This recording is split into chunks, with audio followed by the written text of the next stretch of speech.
নির্যাতন নিপীড়নের মুখে জীবন বাঁচাতে নিজ মাতৃভূমি ছেড়ে পালিয়ে আসতে হয়েছে বাংলাদেশে।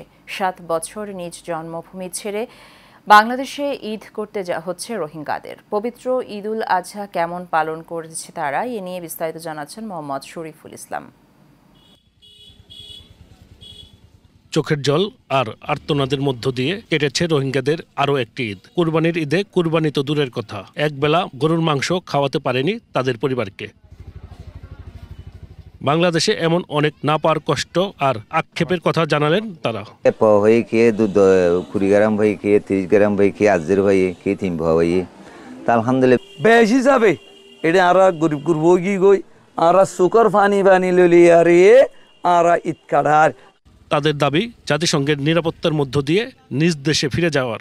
তো ফরিওর আর দেশের মাঝে আর আছে নমাজ দোয়া ফরনের পরে কবরস্থানত যাইতাম আর মা বাপর দাদা দাদির নানা নানির খবর জিয়ারত করাইতাম। যে কুরবান গিয়ে দিয়ে ইলেয়ারে এবছর চলিয়ারে দার্গু দিয়ে ইলেয়ারে আর আল্লাহ বেশা বেশি ফাতিক কি আল্লাহ হইতে চাইলে।